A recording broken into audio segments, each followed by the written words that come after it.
Next question is write a short note on consensus in foreign policy matters कि विदेश नीति के मामलों में सर्वसहमति कि इंडिया की जो विदेश नीति थी, चाहे किसी भी पार्टी का रूल रहा हो, कोई भी पार्टी सत्ता में आई हो, तो विदेश नीति के प्रति सभी पार्टियों की सहमति थी। इस पर एक संक्षिप्त नोट लिखें। Consensus in foreign policy matters. We find that in the course of the decade of 1962 to 1972, when India faced 3 wars, or even later, when different parties came to power from time to time, foreign policy has played only a limited role in party politics.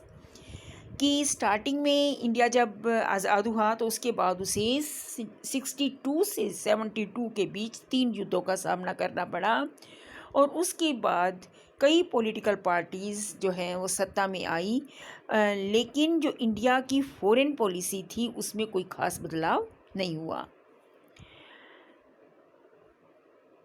Indian politics is generally marked by a broad agreement among the parties on national integration, protection of international boundaries, and on question of national interest. कि India की चाहे कोई भी political party सत्ता में हो, national interest, national integration, राष्ट्रीय एकता, अंतर्राष्ट्रीय सीमाओं की सुरक्षा और देश का हित सबके लिए पहले स्थान पर था।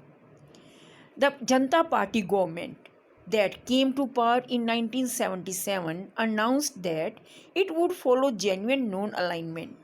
जब 1977 में जनता पार्टी की सरकार सत्ता में आई तो उन्होंने ये अनाउंस किया कि जो नॉन अलाइनमेंट की नीति है इसको जेन्युइन तरीके से फॉलो किया जाएगा।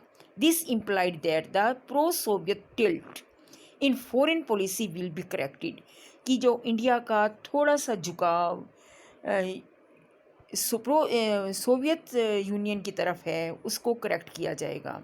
Since then all governments have taken initiatives for restoring better relation with China and entering into close ties with US, कि उसके बाद चाइना और यूएस के साथ रिश्तों को इम्प्रूव करने के लिए रिश्तों को बढ़ाने का की नीति को अपनाया गया।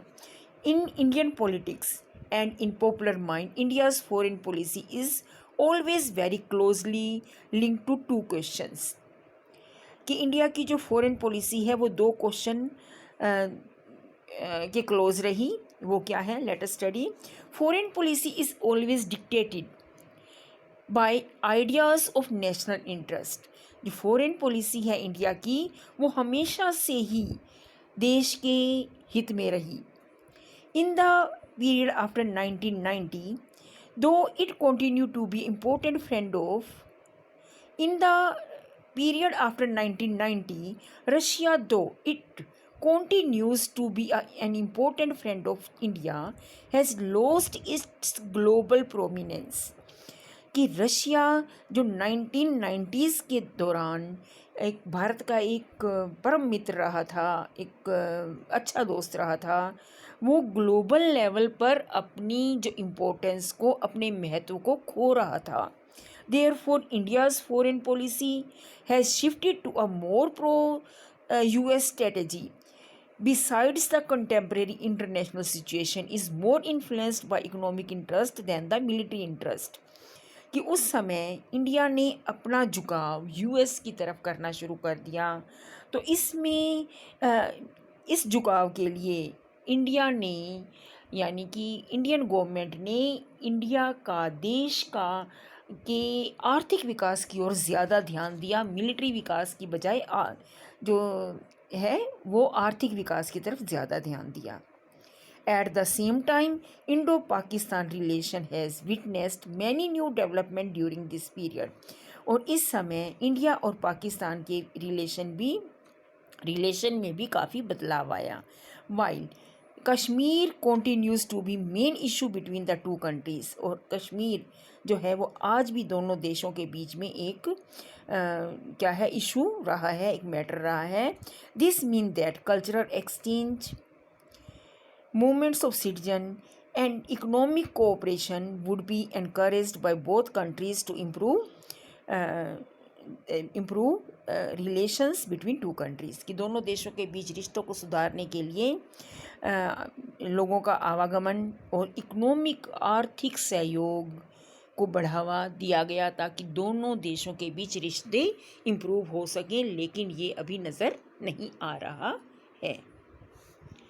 तो नेक्स्ट क्वेश्चन जो हमारा है वो है, India was built around the principle of peace and cooperation but India fought 3 wars with in a period of 10 years.